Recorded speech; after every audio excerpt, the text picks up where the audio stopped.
Hola viajeros, hoy nos hemos venido hasta Alfafara, a los pies de la Sierra Mariola, a hacer una rutita bastante fácil con la familia, que hoy domingo se ve que no tenía muchas ganas de quedarse en la cama y aquí estamos.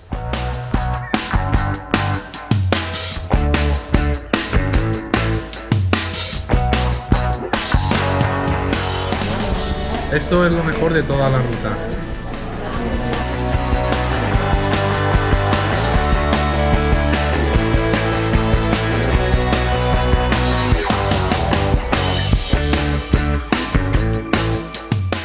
Y a mitad ruta nos encontramos este molino de moler grano.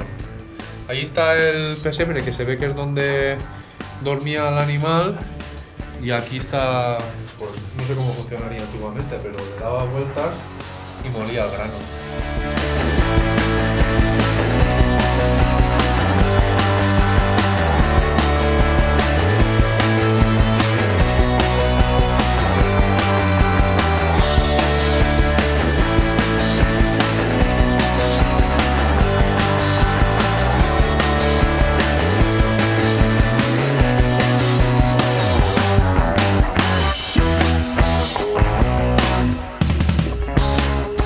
Y después de cruzar el río otra vez, llegamos a Les Finestres, una serie de cuevas.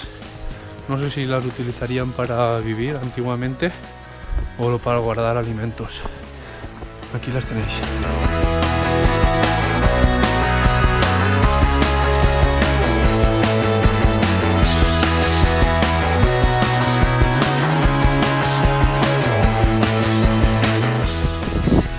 Bueno, parece que esta ruta llega ya a su fin.